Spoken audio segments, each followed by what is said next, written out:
Jesus ele ensina por parábolas, e a gente aqui o argumento da lição explora bastante isso, a questão de Jesus ensinar por parábolas. Mas as parábolas de Jesus eu sempre enxerguei assim como algo, uma maneira de didaticamente, né, fazer analogias para que a gente venha entender melhor, né? Uma coisa é falar a verdade nua e crua, outra coisa é você fazer, usar exemplos, analogias e tal. Geralmente a gente interpreta melhor, só que a gente vai ver um pouco mais para frente que na explicação dele, que ele não falava por parábola somente por causa disso, para a pessoa entender melhor. Na verdade, ele queria que algumas pessoas não entendessem mesmo. Ele queria que algumas pessoas não entendessem a parábola. Continuassem sem entender, porque elas não queriam entender. Né? Exatamente, não continuassem sem entender. Então a gente vai falar sobre essa questão das parábolas. Vamos explorar algumas aqui. Principalmente era o semeador, tá? Que a gente vai começar aqui, que eu acho que é uma parábola muito importante para nós, para nossa vida. Márcio, bom dia, bom sábado. Então vamos lá, Marcos 4, 1-9. Alguém já está aí? E outra vez... Vai ler bem alto. outra vez começou a ensinar junto ao mar, e junto a ele uma grande multidão, de sorte que ele, entrando em um barco, se assentou dentro do mar, e toda a multidão estava em terra junto ao mar. Ensinava-lhe muitas coisas por parábola, e dizia a sua doutrina: ouvi, eis que o semeador saiu semear. E aconteceu que, semeando ele uma parte da semente, caiu junto e vieram aves do céu e a comeu. Outra caiu sobre pedregais, onde não havia terra. Nasceu logo, porque não tinha terra profunda. Mas saindo o sol, queimou-se, porque não tinha raiz, e secou-se. E outra caiu entre o espinho, e crescendo os espinhos, a sufocaram, e não deu fruto. E outra caiu em boa terra, e deu fruto, e vingou, e cresceu, e produziu 30, outros 60, outros 100. E disse-lhe: quem tem ouvido para ouvir, ouça. Então, assim, até a lição sugere que a gente interprete a parábola sem desconsiderando a explicação de Jesus depois, né? Eu acho impossível isso, né? Na verdade, a gente sabe já qual é o significado da parábola. Mas eu vejo assim, que olhando para as figuras aqui, dá pra gente pensar em algumas coisas. A gente sabe que o semeador é Deus. Ele que semeia, e a gente sabe que o solo está em nós, tá? Aí a primeira coisa que eu gostaria de perguntar para vocês aqui, ó, qual que é o fator decisivo na parábola? O que faz a diferença entre a planta crescer ou não crescer? É o solo, né? Solo. Porque a semente, hoje a gente compra às vezes semente, tem semente que vem ruim, tem semente que vem boa. Não é esse caso. Semente do Pai é perfeita. O evangelho que a gente recebe de Deus é um evangelho perfeito. Ou seja, o problema está na gente, não em Deus. O problema está na gente, não no evangelho de Jesus Cristo. Agora, o que é o solo mesmo? Será que o solo é a gente? O solo é a pessoa do Márcio. Então, assim, o Márcio não frutificou, o Márcio é estragado, o Márcio é uma pessoa estragada. Será que é isso? Então, assim, o coração de algum... Pode falar. Porque aqui ele fala assim, ó: ainda que ouçam, não entendam, de outro modo poderiam converter-se e ser perdoados. Por quê? Porque depois eles iam voltar a pecar de novo. Então Deus já sabia disso. Então Deus quer que a gente tenha um coração perfeito, puro, que receba a palavra e viva aquilo que Ele ensinou para nós. Então nós precisamos ter um coração perfeito, um coração pronto para receber a palavra. Agora, será que Deus fez o nosso coração estragado? O coração de umas pessoas estragado, o coração do Osés fez um coração bom? O coração do William, Deus fez um coração ruim. Será que é isso, gente? É É por isso que não tá dando certo as coisas pra mim. Então, aí, ó. Pode falar. Muitas vezes, para ter um solo bom, a gente precisa cuidar, cultivar. Então, nos espinhos, tem que tirar os espinhos, colocar adubo na terra. Então, isso daí também tem até no Nordeste, às vezes transforma algo árido em terra boa, né? Então, é a questão de você cultivar, investir no solo, ou seja, em você, na sua comunhão com Deus, né? Então, o solo tem que ser cultivado. De acordo com a Evelyn, que ela está falando, o solo tem que ser cultivado, tem que ser cuidado. Tá? E tem pessoas que escolhem não fazer isso. Gisiane, quer falar mais alguma coisa? Isso que eu falei, são escolhas. Escolhas. Ontem mesmo na televisão estava comparando a Noruega com a Venezuela, que a Noruega saiu da pobreza, né? Se tornou uma potência e tem menos petróleo do que a Venezuela, e a Venezuela fez o caminho ao contrário. E estava falando que foram pelas escolhas, pelas decisões que tomaram. Uhum. Então, Geisiane, falando aqui. É Geisiane ou Geisiana? Geisiana. Então, a Geisiana, falando aqui que são as escolhas. E assim, foi essa a resposta que eu coloquei no meu papelzinho aqui. Por quê? Se a gente acreditar que Deus fez um solo de um jeito e um solo de outro, então nós somos calvinistas. Nós cremos na, eleição incondicional, né? Predestinação, então, que é uma doutrina calvinista, que fala que Deus já, lá no princípio, ele já escolheu que Osés vai se salvar e que eu vou me perder. Entendeu? E não é o caso. Eu enxergo o solo como o nosso livre-arbítrio. Então, você pode ter um livre-arbítrio que você escolha receber essa semente, deixar essa semente frutificar dentro de você, ou você pode ter um livre-arbítrio que você simplesmente não consiga conviver com o evangelho. Você se escandalize. Igual aconteceu com algumas pessoas, né, que saíram da igreja, de quem eu estou falando. Né, uma delas, ela tinha dificuldade, assim. Eu lembro que ela não gostava das músicas que se tocava aqui na igreja. Né? Não é essa pessoa que eu estou falando, é outra, tá? Que também saiu e tá falando mal da igreja. A pessoa não gostava das músicas que eram cantadas, tal, só via criticando. Aí chegou um dia, falou, eu vou desconsiderar todas as doutrinas. Eu vou pegar a Bíblia do zero e vou entender como se eu nunca tivesse lido.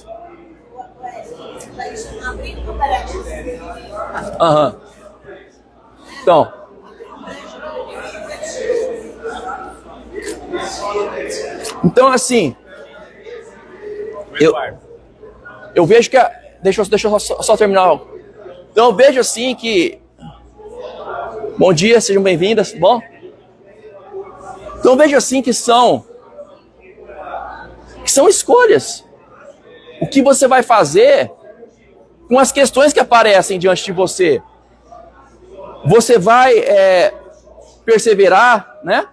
Ou você vai simplesmente se escandalizar, igual o solo da rocha, né? E vai, eu não... Escapa, foge. Sabe? Tudo são escolhas. Agora, é claro que todo poder para transformar aquela semente, que não é um nada, numa planta enorme, é de Deus. É Deus que faz tudo. Mas as nossas escolhas, Deus pode chegar assim e falar, Evelyn, eu vou transformar a sua vida. Você não quero. Não quero. Então, isso mesmo. Jesus Cristo vem. Não. Você pode não deixar, e Deus não vai fazer nada na sua vida se você não quiser, né? Eduardo, pode falar. Bom, pessoal, eu vejo da seguinte maneira.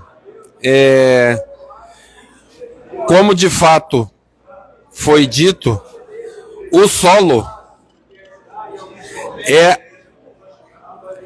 vamos dizer assim, a nossa atitude.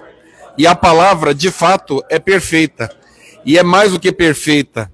A palavra é um meio de criação, porque em Gênesis 1 tudo era e disse Deus, e assim se fez. E disse Deus, e assim se fez. E a semente é a palavra. Então a semente, ela tem poder transformador, e falando das sementes literais, desde que o mundo foi criado. Porque Deus disse, produza a terra, e até hoje produz. E a semente é perfeita. E de fato não podemos ser calvinistas. Vamos colocar da seguinte maneira: os tipos de solo que não frutificaram são, na realidade, razões básicas que fazem pessoas resistirem à ação da semente. As razões individuais básicas, né? Alguns Se quiser sentar aqui, acontece porque de cara ele bloqueia, é à beira do caminho. Existe aquele que chega a ouvir, chega a receber com alegria, mas também não deixa frutificar. Quer dizer, até aqui você vai, daqui você não passa.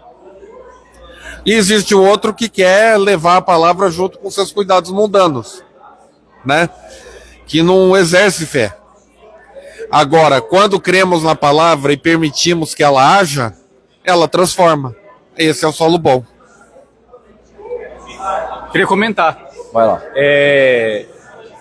Jesus fala muito assim, né? Quem tem ouvidos, ouça. Em Apocalipse, quem tem ouvidos, ouça o que o Espírito diz às igrejas. E quem é que tem ouvido para ouvir? Quem é que tem ouvido para conseguir se tornar o solo bom? É a pessoa que tem humildade e sinceridade.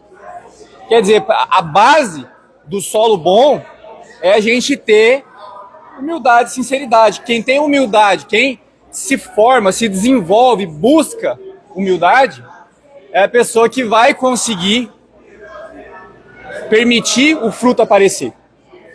Na medida em que a pessoa conseguir ser humilde e sincera, os frutos vão aparecer em 30, em 60 ou em 100. Então, assim, o livre-arbítrio que faz o solo, ele tem a ver diretamente com essa atitude da gente desenvolver essa virtude, que é o Espírito Santo que desenvolve na gente, mas que a gente tem que procurar, né, permitir Deus fazer em nós, que é ter humildade. Sem humildade você não tem ouvido. Você ouve, mas não escuta. Você vê, mas não consegue enxergar. Quem já não tinha ouvido vai continuar sem entender, porque essa era a intenção de Jesus. Pessoal, quem já não queria entender, que não entenda. Eu não tenho interesse. Agora, quem já estava querendo entender, vai perceber o que está por detrás da parábola, de todas elas. A humildade e a sinceridade vai fazer a pessoa buscar o entendimento. E Deus vai dar o entendimento. Aquele que quer sabedoria, basta pedir que Deus vai dar. Desde que a gente tenha sinceridade e humildade sempre. Então eu vejo assim, ó, o William falou duas palavras assim que sem elas não existe cristianismo, né? Humildade. Quando você não é humilde, o que você... Você é aquela pessoa que busca ser bem visto pelas pessoas, busca status. Geralmente tem muita gente que não segue o evangelho porque a pessoa tem vergonha, porque ela quer ser admirada pelas pessoas do mundo. Então ela vive um evangelho meia boca. O solo não esses seriam os espinhos, né? Eu imagino. E a sinceridade, talvez aquela pessoa que se engana, né? Eric, mas assim, os espinhos, né? Lúcifer. Primeira criatura no universo que apresentou a natureza pecaminosa. Primeira coisa que ele quis. Eu queria ser mais do que eu sou. Porque os espinhos, ele tem muito a ver com isso. Assim, no fundo, a pessoa às vezes começa a querer realizar os desejos da carne, principalmente quem alcança dinheiro. Porque às vezes a pessoa não realiza os desejos da carne porque não tem condições de realizar. Agora, na hora que a pessoa alcança dinheiro, aquilo vira uma grande tentação. Né? Quando o Lúcifer começou a passar pela viver pela natureza pecaminosa, o poder que ele tinha, ele falou assim, dá para ser um pouquinho mais. Quanto? O quanto que eu conheço que tenha mais? Deus. E aí você desvia. Né? Então eu vejo assim que os cuidados com o mundo têm a ver muito com isso. Conforme a gente vai tendo acesso, né? Você fala assim, mas esse caminho aqui parece que é melhor, mais legal, né? Sei lá. Aí a pessoa desvia, né? É uma tentação muito grande, né? Você vê, o próprio Lúcifer acabou de sair de uma condição de anjo perfeito, o anjo mais poderoso, o anjo mais sábio. Não foi igual Adão e Eva que acabou de ser criado. Ele já existia há muito tempo, já tinha muita sabedoria. E mesmo assim ele resolveu pegar um outro caminho. Não, eu subirei. Quer saber? Eu subirei. Você semelhou, já é uma loucura. Como que num ser desse surge uma loucura desse tamanho? Então, quer dizer, as coisas do mundo, né, quando a gente começa a abrir acesso, são tentações muito grandes. Eu acho que são uma das tentações mais difíceis, inclusive. Uma das pessoas que eu conheço, não é uma dessas que eu comentei, mas uma vez tinha um diácono aqui na igreja, que ele foi num desses congressos, e aí um ancião tratou ele mal. Um ancião da igreja tratou esse diácono mal no congresso. Falou grosso com ele. Ele nunca mais veio na igreja. Aí eu fui conversar com ele, né? Liguei para ele. E ele falou, ó, não, a igreja adventista está errada. Leia Romanos 14. A pessoa tinha virado a cabeça. Agora, por que ela saiu da igreja? Foi por causa da doutrina? Não foi. Falta de humildade. Falta de humildade, entendeu? Quando você é humilhado, isso não pode fazer com que você tome decisões espirituais baseadas numa humilhação que você sofreu. Entende? Osé, pode falar. Existe, assim, o que eu vejo muito é o amor. Vamos dar um exemplo seguinte. A gente pode se encantar por uma pessoa.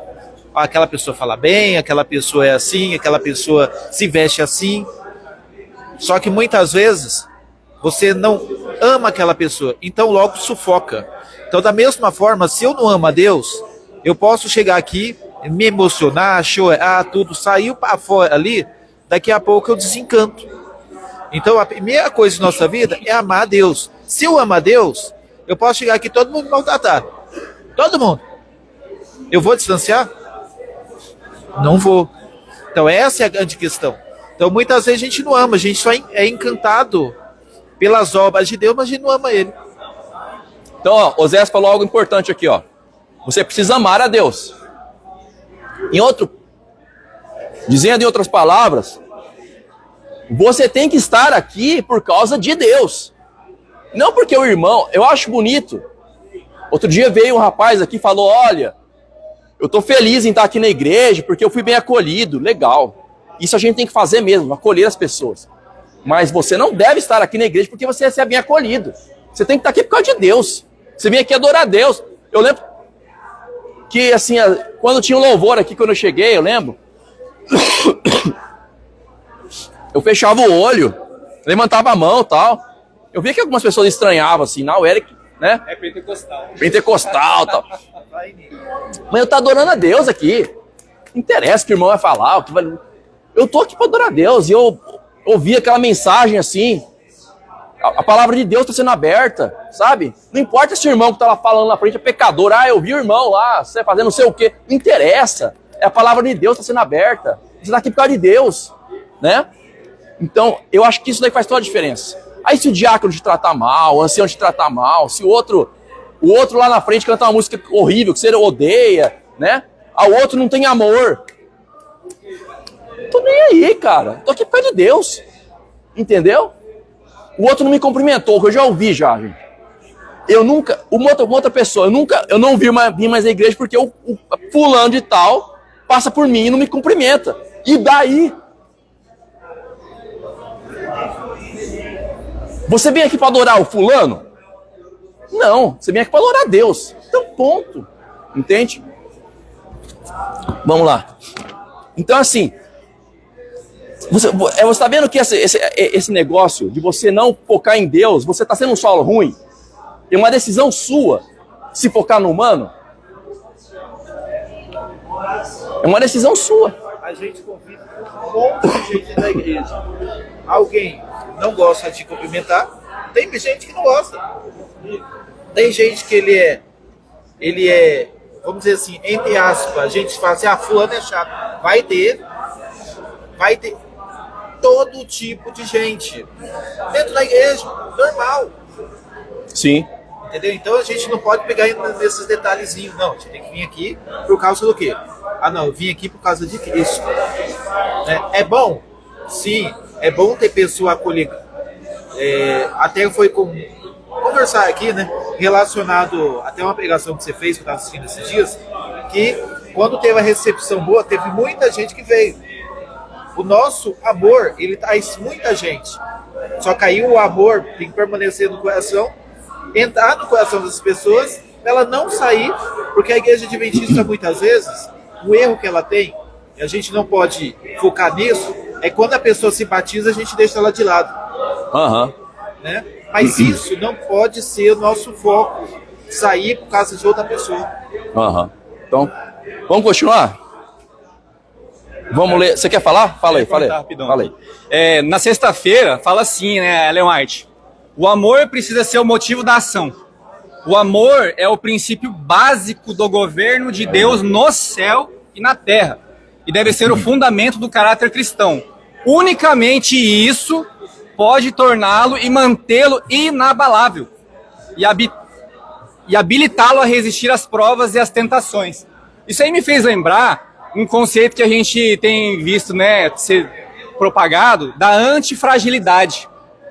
A pessoa, quando ela consegue amar verdadeiramente, ela começa a conseguir ativar a antifragilidade. Quanto mais ela é agredida emocionalmente, mais ela consegue se manter forte, porque Deus está dando força a ela, né? Tem até um conceito na neurociência, né, que fala que tem pessoas que acabam sofrendo muito por conta de um tipo de empatia. Então, assim, conforme a pessoa começa a agredir, a pessoa começa a se conectar com aquilo e a pessoa vai ficando infeliz. Agora, existem poucas pessoas que, ao ser agredido ou ver uma situação muito triste, como, por exemplo, em hospitais, a pessoa consegue ativar uma conexão, uma vontade maior de bem-querer com aquele próximo. Porque a gente sabe que a maior parte da depressão que está no mundo está na área da saúde, segurança pública. Porque a gente vê muita coisa ruim com o ser humano, né? Mas existem pessoas, existe um mecanismo que a neurociência mostra, que são poucas pessoas que conseguem desenvolver, que traz esse aspecto de antifragilidade. E eu vejo isso aqui acontecer no mecanismo do amor verdadeiro de Deus, quando a gente consegue incorporar, né, pelo Espírito Santo, pelas nossas escolhas, né, pelo nosso livre-arbítrio. Então vamos lá, vamos para Marcos 4, 13 a 20. A explicação de Jesus aqui. Alguém pode ler para nós bem alto aí? Marcos 4, 13 a 20.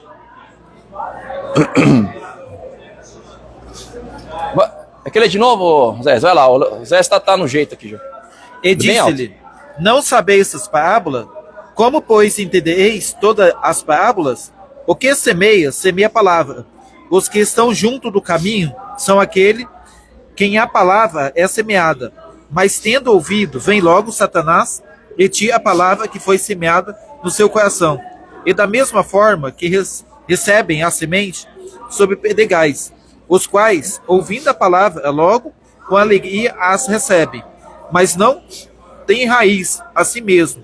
Antes são pouca duração, pois sobrevindo tribulação ou perseguição por causa da palavra, logo se escandaliza. Outros são os que recebem semente entre espinhos, os quais ouvem a palavra, mas com cuidados desse mundo, a sedução das riquezas e as ambições e outras coisas, entrando, sufoca a palavra e fica infrutífera. E os outros que recebem a semente de boa terra são os que ouvem a palavra e a recebem, e dão fruto, 30, outros 60, outros 100. Tá, então aqui, ó, explicação de Jesus. São 4 tipos de solos. Um é beira do caminho. Chegou lá, recebe a palavra, mas já o urubu leva embora lá o pássaro. O outro é o solo rochoso. A planta nasce, passa um tempinho, já queima. As pessoas se escandalizam e abandonam. Aí tem o que cresce entre espinhos. Os espinhos sufocam e a pessoa se torna infrutífera. E tem o quarto solo, que é o que produz 30, 60, 100 por 1. Frutifica.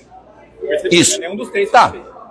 Quantos desses frutificam? Dos 4 é 1, certo? Agora, quantos desses saem da igreja? 2 saem da igreja. Um quase não entra, né? Que é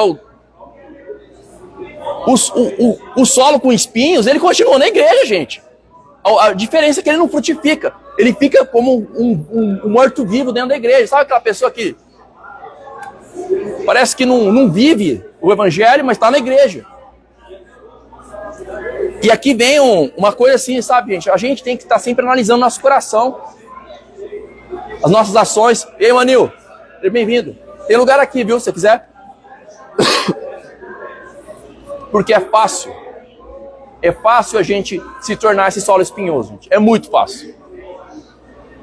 Muito fácil. A tendência é a gente ir esquecendo de Jesus, sabe? Jesus acaba virando uma historinha que a gente ouve e a gente acha que por vir à igreja a gente vai estar salvo. Entende? É muito fácil acontecer isso. Agora, ó. Essas pessoas do solo rochoso, do solo espinhoso, são pessoas que muitas vezes elas se converteram. Mas aí fala dos cuidados do mundo, né? Começam a vir tentações e tal. E a pessoa pode, então, se desconverter, vamos dizer. Isso é bíblico, tá? A pessoa pode se converter. Se desconverter, isso pode acontecer. Agora sim, vendo a parábola e falando do solo rochoso, a gente acha que é algo rápido, o solo rochoso. A planta nasce, queima. Então assim, um membro que entrou, alguém que se converteu para Cristo. Andou com Cristo aí alguns meses e abandonou. Muitas vezes, até queimar a planta, pode levar décadas. Tá? Eu conheço pessoas aí que abandonaram a fé depois de décadas. Então você pode ser um solo rochoso e estar aqui na igreja por 20 anos. Tá? Alisson, vai lá, pode falar. Fala bem alto. Esse solo rochoso é daquelas pessoas que não tem profundidade na palavra de Deus. Tem até um pessoal que fica fazendo aquela pesquisa, né? Perguntando da Bíblia para um e para outro. E aí vai perguntar coisas simples que todo mundo deveria saber da Bíblia. E muita gente não sabe nem responder, não sabe nem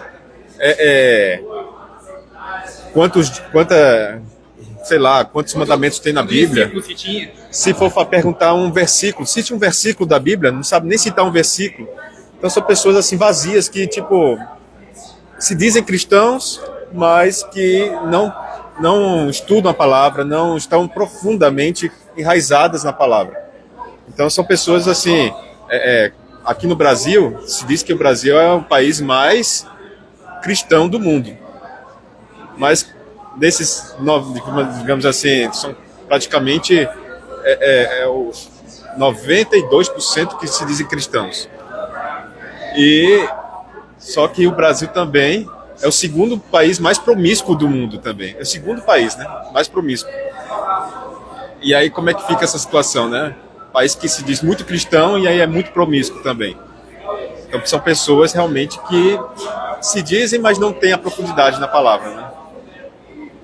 Assim, o Alisson está falando assim, é importante o relacionamento com a Bíblia, gente. A gente saber justificar o porquê a gente acredita em algumas coisas, né? Não basta você acreditar porque o pastor falou. Isso no Adventista é menos comum, né? Igreja pentecostal isso é mais comum, neopentecostal, na verdade. Mas aqui ainda existe muita gente assim. Essas pessoas é facinho sair da igreja. Pegando o gancho que ele falou, o seguinte... deixa que eu... o que acontece? Você quer virar para a pessoa falar? Porque senão você fica falando comigo que ninguém ouve. Então assim, pegando o gancho dele ali, o que acontece? Hoje ser cristão virou moda. Hoje é bonito ser cristão, certo? Foi feita uma pesquisa o ano passado, diz que a igreja da Bíblia, que mais conhece a Bíblia, sabe qual é? Alguém tem? Não, pela pesquisa não foi. Em 1957 que foi a nossa. A que mais conhece a Bíblia, segundo essa pesquisa, são os Mormons, igrejas cristãs dos últimos dias. Eles querem a Bíblia? Não. O que acontece? Eu vou jogar pra gente. Nós estamos distanciando da Escritura. Muitas vezes a pessoa fala, lá na Bíblia diz assim, faço o que eu digo, mas não faço o que eu faço. Outros falam assim, tal versículo diz assim, não Deus tem, ajuda quem cedo madruga. Deus ajuda que cedo madruga. Eu já Tá na vi Bíblia. gente falando isso dentro da nossa igreja. Então o que acontece? Hoje nós estamos deficientes na Escritura Sagrada, né? Então nós precisamos se achegar a mais. Então o problema, tem muito cristão, por nome tem bastante. Agora quem é cristão de verdade? Essa é a questão. Eu não sei quem já viu aquele livro do Rodrigo Silva, que chama O Ceticismo da Fé. Tem uma pesquisa que ele fala lá, que ele entrevista vários cristãos também. E aí, em média, os ateus conhecem muito mais da Bíblia do que os cristãos. Se você vai debater com um ateu, se você for um cristão médio, o ateu vai saber mais, vai ter mais argumento bíblico do que você. Isso não era para ser assim. Tipo assim, você... E assim, ele usa uma comparação assim que para mim é matadora. Você é corintiano. Você fala que você é corintiano.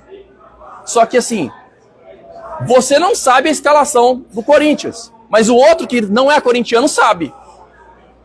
Será que você é corintiano mesmo? Você não sabe os jogadores do seu time, mas o outro que não é sabe. Até os reservas. É. Tem algo estranho acontecendo aí, né? E para você ser um solo rochoso fica muito fácil. Eric, uma crise que acho que fica patente também nessa questão dos terrenos é que, tipo assim, só tem um terreno, né, que deu certo. O resto tudo deu errado. Então isso mostra estatisticamente que a maioria das pessoas vão se perder. E aí, quando a gente vai para Ellen White, lá, né, que a gente tem nos eventos finais, ela fala que, na época dela, nenhum em 20, né, estariam prontos caso Jesus voltasse. Nenhum em 20. Então, assim, a gente pode pensar, pela parábola, é 1/4 das pessoas que vão se salvar. Não, para mim parece que é bem menos. Então, assim, é uma grande crise, né? Uma grande crise espiritual que é descrito tanto pela Bíblia quanto pelo Espírito de Profecia. Agora vamos para... Como está acabando o tempo, vamos para Marcos, agora 4, 11 e 12. Marcos 4, 11 e 12. Vai lá, Zé, lê aí, lá. 4, 11 e 12. 4, 11 e 12 diz assim: E ele disse, a vós é dado saber o mistério do reino de Deus, mas que estão fora, todas essas coisas disse por parábola. E para que vendo, veja e não perceba, e ouvindo, ouça e não entenda, para que não se converta, e lhe seja perdoado seus pecados. Tá. Agora sim, ó. Esse verso que Jesus falou, ele é derivado de Isaías 6, 9 e 10. Eu vou ler para vocês. Então disse ele, vai, aqui Deus falando para Isaías, vai, dize a este povo, ouvis de fato e não entendeis, e vedes em verdade, mas não percebeis. Engorda o coração deste povo, e faze-lhe pesados os ouvidos, e fecha-lhes os olhos, para que ele não veja com seus olhos, e não ouça com seus ouvidos, nem entenda com seu coração, nem se converta e seja sarado. Então aqui, de acordo com essa tradução da Bíblia, Jesus está falando que fala por parábolas, para que as pessoas não entendam e não se convertam. E pergunto, então Jesus não quer que algumas pessoas se convertam? É isso? Hã? Essa conversão deles é temporária. Eles vão voltar a pecar. Então, a vida deles está tão longe de Deus que não adianta. Então Jesus já sabe que a pessoa já não vai converter e já nem gasta tempo com a pessoa, então. Já manda uma parábola, a pessoa não entender mesmo. Vocês acham que é isso? O que vocês acham? É um trecho difícil, né? Eu acho difícil. Eu acho difícil. Vai lá, Alisson, fala bem alto pra galera. Jesus se compadecia pelas pessoas, de todas as pessoas, e todos eles que ele quer que todos se convertam. Só que alguns são duros de coração, não tem, eles ouvem, mas não escutam, né? Quem tem ouvidos para ouvir, como ele falou, o William falou ali, que quem tem ouvidos para ouvir são aqueles que quem quer ouvir. Então, não é a questão de que Deus não quer que eles se entendam. É que ele sabe que eles não vão entender pela dureza do coração deles. Eu tomo por base, Eric, a minha família, que são muito católicos, daqueles que vão na missa todo quarta-feira, domingo, sabe? Então eu tomo por base eles. Você fala, eles não aceitam, eles não entendem, eles acham que eu estou errada. Por quê? Porque eles não leem a Bíblia, então eles não têm, eles vão por aquilo que o padre fala, entendeu? Aquilo que prega lá e que o padre fala é o que eles acreditam. Então eles não têm conhecimento da palavra de Deus. E Jesus falou, meu povo se perdeu porque faltou conhecimento da palavra. Então não conhece. Então essa semana meu irmão ligou para mim, ficou um tempão no telefone e falou para mim, o padre me contou que Jesus não vai pôr os pés na terra quando ele voltar, ele vai ficar nas nuvens do céu. Falei, você não sabia? Não sabia. Falei, pois é, por isso que é bom a gente estudar Apocalipse, para a gente aprender. Depois eu mandei um vídeo para ele daquele pastor, que inclusive está operado lá do intestino, pastor Rafael, falando sobre a volta de Jesus, um vídeo maravilhoso. Aí eu mandei para ele, não sei se ele assistiu, se não assistiu, porque ele fala assim, que eu quero pôr a minha igreja goela abaixo para eles, né? Que são tudo católica, minha família. Você quer empurrar a sua igreja goela abaixo para nós, que você quer obrigar. Não quero obrigar, quero que eles conheçam, né? É difícil. Então eu acho que é para esse povo que Jesus falou isso. Não adianta, eles não querem, entendeu? Eles acham que eles são sinceros, que eles estão certos. E eles vão atrás de tradição humana e não da palavra que Deus deixou. Fazer o quê, né? Então assim, eu vejo que tem várias explicações que podem ser usadas para esse texto. Uma delas é o grego, que eu vi lá, no comentário da lição, estava lá, que o grego, quer ver, deixa eu pegar aqui o grego, Como que está no grego? Para que, ou então, vendo, não veem, e percebendo, não ouvem. Ouvir e não entender. Não agora arrepender e serem perdoados. É isso. Aí, assim, parece índio falando, né? Mas é isso. Aí a pessoa que faz a tradução tem que montar o negócio. Né? Inclusive tem uma palavra que para que ouçam e não se convertam, é uma palavra em grego que chama rina, que ela também pode ter uma outra interpretação, como por exemplo, por que não se arrependem e não se convertem. Então dá para fazer o texto de outra forma. Entendeu? Porque vendo não veem, percebendo não ouvem, porque não se arrependem e não são perdoados. Você pode interpretar você pode construir essa tradução de outra forma. O hebraico é a mesma coisa. Você pega o hebraico, que no Isaías 6 é um monte de palavra. Você tem que ir juntando aquilo lá para fazer sentido no português. Então é difícil saber o que realmente foi falado. Agora eu vi uma vez Isaías.